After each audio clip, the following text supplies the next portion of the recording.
Good evening, folks. This is Andy Petrezza with Special Effects Academy, and we're on the start of the week session for the Forex trading room for September 29th of 2019. We'll go through our usual agenda, look at the prior week's results, our currency strength meter, fundamental announcements coming up, major pairs on the charts, any setups we see in progress, and a few words in conclusion. The long-term ledger is on screen right now, pretty flat. We got taken out at a loss on pound JPY in this past week, but the account is still nicely up. We also had, I think, one other winning trade either this week or the week before. So we're up. We're not as up as we probably could be, but again, long-term account, it is going to take a longer time to play out. Right now, we do have one open trade with a pound Swiss. It is negative as the pound slid back this last week, but again, we're waiting to see where the market turns next. The intermediate term account, slight uptick from where we were last week. So a few trades closed out in our favor. We had a few losing trades as well, but very significantly, the euro pound trade did take us out with a very high level of profit, almost 200 pips. So that offset, I think, the one or two losers that we had along the way were nicely covered, and some extra money was made there. Right now on realized trades, we're a little bit under 60% growth for the year. We're at 57 and change. And we do have open trades, which are in combined, they're at profit right now. So we are carrying some open profit on this account. And the short-term ledger, not a good week. We had a drawdown again. We're still above our initial balance, but not by much. So this account is also still not out of the woods. But on the positive side, we are above our entry and where we live again. So we'll see what we can find for the short-term trading this week. We did suspend short-term trading midweek last week as the market was just going in all directions. So again, in probably a little bit of an excess of caution, but I am pretty big on risk control. So we did suspend for the weekend. We're waiting to see where the market takes us this week. Notes and opportunities for improvement. Of course, as I said, a bit of a topsy-turvy week with erratic sideways movements that did happen probably around Wednesday and then continued through the end of the week. Drawdown on the short term, which I already mentioned, and of course, the pound slid back. The pound was moving into strength. It had been moving that way for at least a couple of weeks, and not a whole lot, but it did backslide, take us out of some open trades, some at profit, some at a loss. And it is still too soon to tell if this is part of a longer movement or correction, or if simply the pound took a breather last week. There hasn't been much happening that would be seen as negative out of the UK. Of course, there is still the threat of Brexit happening within the next 30 or so days. So the UK is not out of the woods. But we did have a lot of optimism based on the fact that Boris Johnson's plans for a no-deal Brexit seem to have been pretty much curtailed. And indeed, there is talk of elections in the UK, perhaps even a new vote on Brexit. So the market, I guess, got tired of too much good news without anything actually happening, and it did do that backslide last week. And, well, we'll be taking a look closely at the market as the week kicks off to see in which direction it might be going. Our relative strength meter for the past 30 days and the past week, we can see that silver in the last 30 is now solidly negative. So it has given up a bunch of its gains, as has gold. It's still high for the year, so it's still been a positive year for the metals, but they also did a backslide in the last 30 days, and indeed, this last week was pretty brutal for silver. Not as brutal, but still brutal for gold as well. In the last 30, we can see that the Australian, the Canadian, and the pound did pretty well.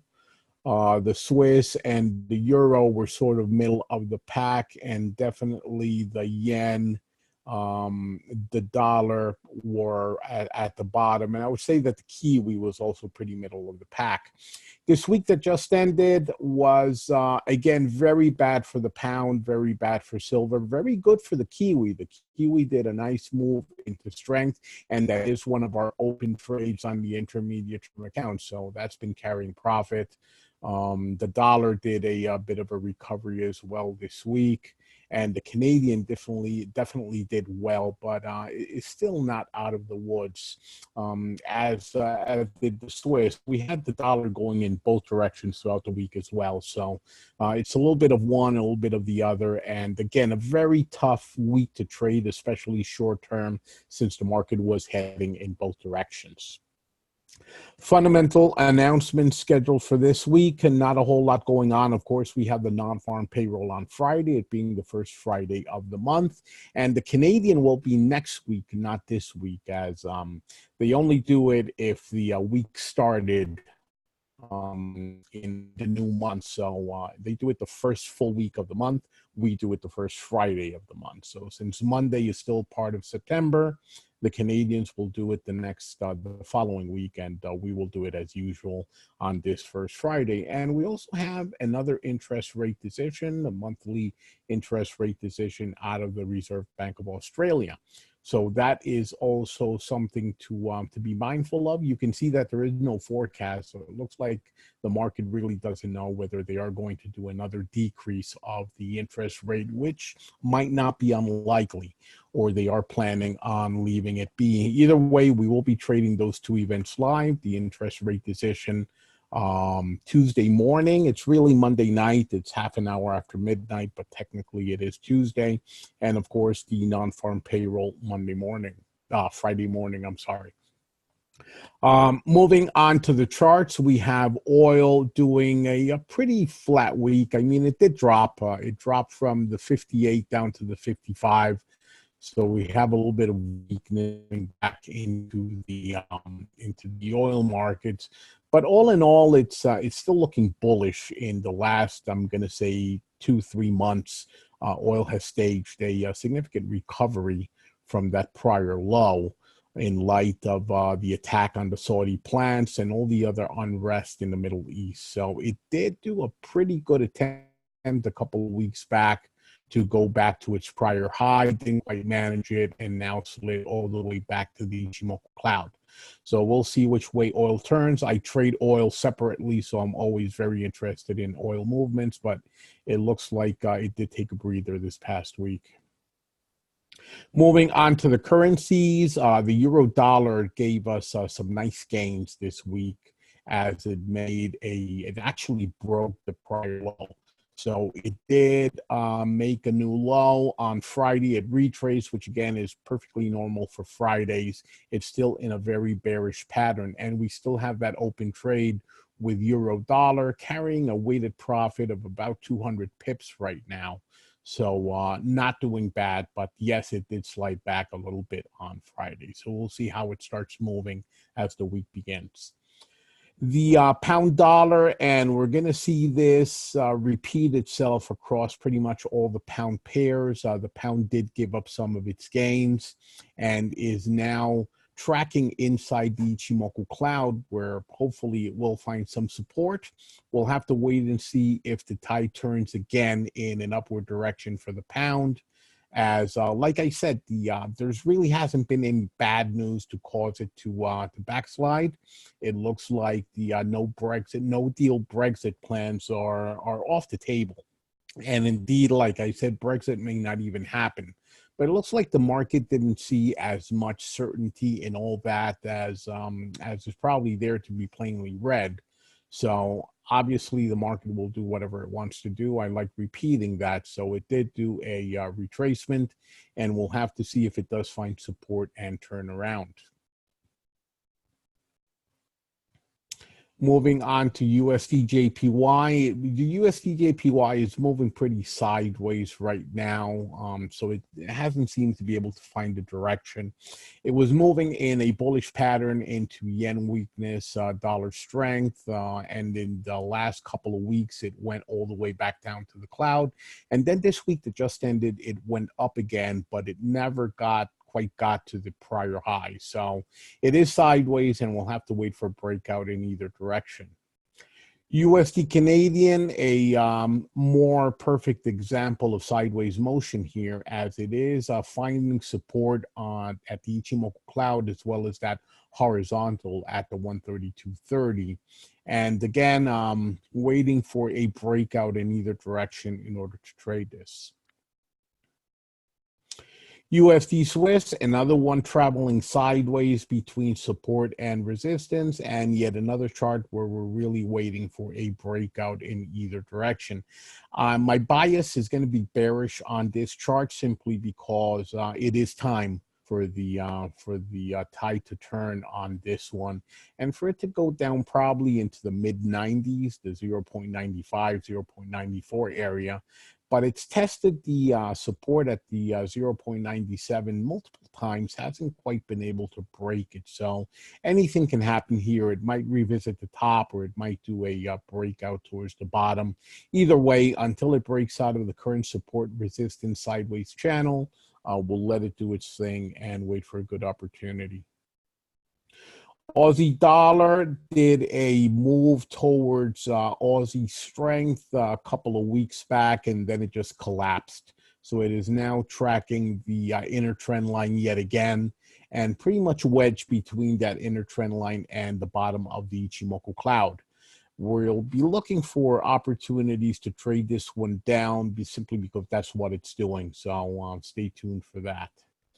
Kiwi dollar gave us a new low either last week or late the week before, probably late the week before, breaking support, didn't manage to stay below it, did a retrace, but that retrace failed, and it did end the week heading back down. It's still above support, but it is moving in our direction. We do have an open trade that is carrying profit on the Kiwi dollar, and we'll continue. Right now, technically, it's in a wedge made by that descending trend line and the bottommost level of support. And we would normally be waiting for a breakout, but we're already in the trade. We're at profit. We are trading it down, and we will let that continue to play out. Aussie Canadian, pretty much the same thing. It is at the top end of a wedge. It's also wedged between the inner trend line and the bottom of the Ichimoku cloud. It tried to do a breakout 2-3 weeks back towards the top. That failed, and it seems to be heading down again. And I've been waiting for it to break the bottommost level of support in order to trade it down. I definitely would not be trading it up. But technically, it is sideways right now, so we are waiting on that support break at the bottom. Euro Swiss open trade. It is giving it the good old college try to break the prior low. It's very close to it. We're already in this trade. I think we're more than 100 pips at profit right now. We entered when it crossed the Ichimoku cloud on the way down, and no change to that trade. We'll let it continue to play out. We are looking for it to break support and just keep going. You can see if you zoom this out to a weekly on your trading consoles, you can see that there's quite a lot of room towards the bottom for this thing to move. Euro pound, we took almost 200 pips of profit last week as the retrace started. We were using a trailing stop. So as it crossed back above resistance, now support, we did get out with our profit, and now we're waiting for the next movement. It'll either break resistance and we'll go long, or break support again and we'll re-enter short. My original target was the very bottom of the screen around the 84.75, but of course we do practice good risk control, and I was not willing to sacrifice the 200 pips we had already captured in the hope that this will end up turning around. We can always jump back into a trade. It's always better to take profit when these things happen. Euro JPY also tracking the bottom of the Ichimoku cloud on its way down. Another one that tried to break out towards the top and failed. The euro has been weakening steadily. That is one of the takeaways from the past couple of weeks, is that the euro is once again weakening. So this is I think we're already in this pair as well. We got triggered last week. Yes, we are. It's we're at break even right now, but we're already short on this pair on the intermediate term account. So we'll see what happens with that trade. At the very least, I would expect to revisit the bottommost level of support. And if all the cards are, I should say, if all the stars are right, this thing may do an even deeper movement past support. Euro Canadian, another one that is, obviously, I mean, I said this before, the euro is weakening. So even when the CAD is going in all directions, does seem to be gaining strength over the euro.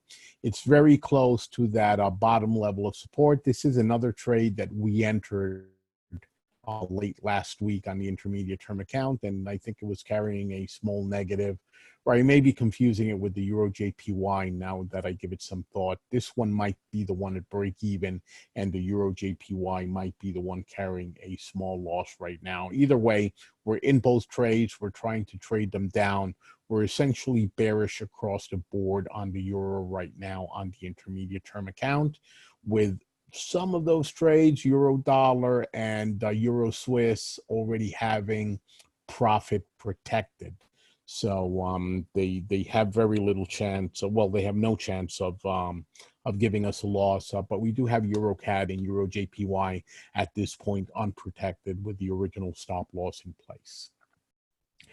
Pound JPY, and yet another pound pair moving into pound weakness right now on this latest retracement from last week. This one didn't move as much, and it is finding support there at the top of the Ichimoku cloud. We can see that it went a little bit deeper on Thursday and then tried to drop again on Friday, but never quite got back to the Thursday low. So as with all the pound pairs, we need to wait to see what the new week starts giving us and trade it accordingly. Might not be the week to trade longer term on the pound. I'll play that one by ear depending on what it's doing. Might be a short term week for the pound. Again, I want to see it reestablish itself in either direction before we get into longer term trades. Aussie JPY moving very flat.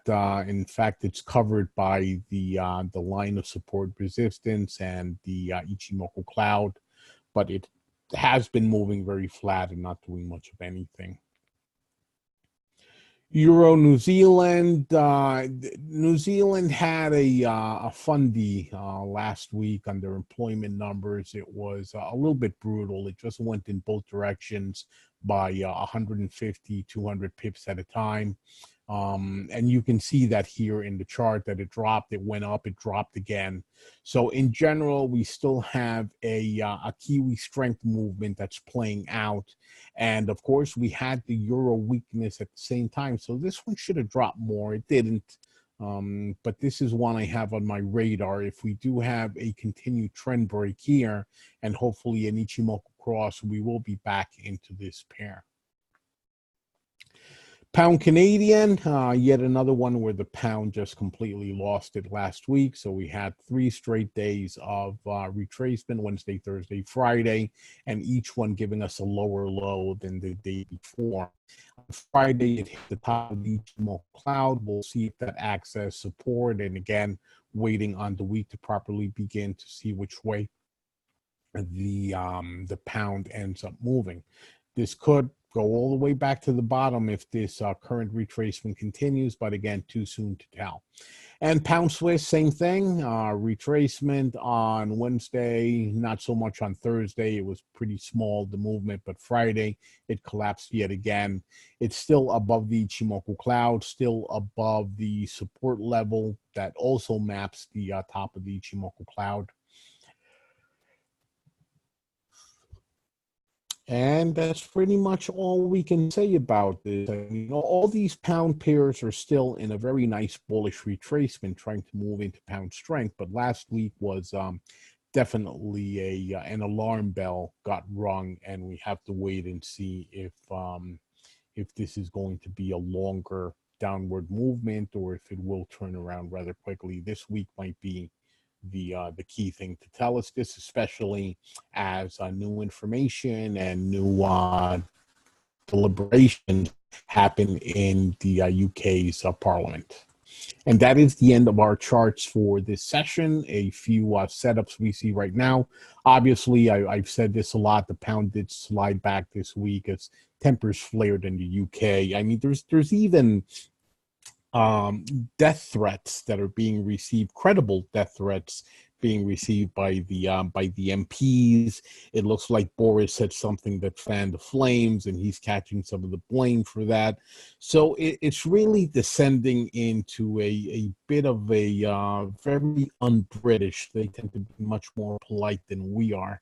A very un-British state of affairs. And I know that Speaker of the House, Bercow, did summon the two parties to a meeting that should be happening tomorrow, Monday, in Parliament. He just summoned them privately to a meeting to tell them to chill, basically, that they are causing more harm than good, and that this is not the way we do things, and blah blah blah. So the invitation to that meeting was heavily covered in the news over the weekend.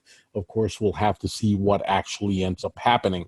Boris Johnson has already announced that he will not be in that meeting, so he is sending a delegate because there is some sort of conservative party conference going on this week as well.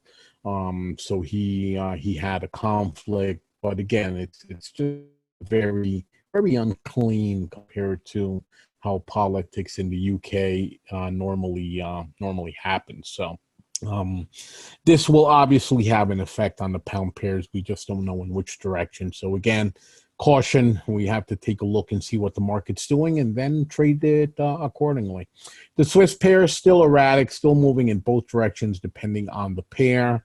But the Swiss franc is benefiting slightly from all this turmoil in the UK and indeed in the rest of the world. Canadian pairs, they're aimless. Depending on which currency cross, it could be going in different directions. So I still have it on my radar because I think both the Swiss and the CAD are overdue for a correction into strength. But geez, they certainly seem to be taking their sweet time. So we'll see what happens there. The Japanese pairs, they are still holding on to gains, but showing stress. We have seen some sideways action for one, but also retracements into yen strength. However, the yen is still very near its prior extremes, recent extremes into strength. So still strengthening, but taking a breather right now. And obviously that could be part of a longer running correction, or it could be a very temporary thing. So until we know which is which, we will be very cautious. And the euro is probably going to give us the best opportunities right now, if assuming it does continue to weaken. Just continue trading it in that direction. And indeed, in our intermediate term account, we're pretty bearish on the euro across the board. The only one where we weren't bearish on the euro was the euro pound, and indeed it's now moving in that direction as well. But there was a reason for that. We were seeing the pound get much stronger, and when the pound gave up some of its gains last week, we did get taken out. But we may indeed be back into that euro pound in the opposite direction, into euro weakness at any point in the next week or so. So that is our look at the setups. The dollar is not included here simply because I try to profile only 5 of the currencies each week. But the dollar also made some significant movements last week. There's a lot of political stuff happening in the United States right now. There's talk of impeaching the president, of course. Everybody's aware of that. And in general, there's just too much stuff going on. The dollar did move in both directions, depending which day of the week you picked, which is why it's not my focus right now until we see some more direction out of the government and out of the dollar itself. But obviously, I'm looking at all 8 of the major currencies, not just these 5, but these 5 seem to be the ones on my radar right now. And our words in conclusion, and I know this is something I've said before, but I try to repeat it every now and then because I still keep hearing it. Just this week, I was completely unrelated conversation. Somebody online asked my opinion about silver, and I'm very free with my opinion. So I told them they generally agreed I was right in my opinion. Clap, clap, clap. But that doesn't matter.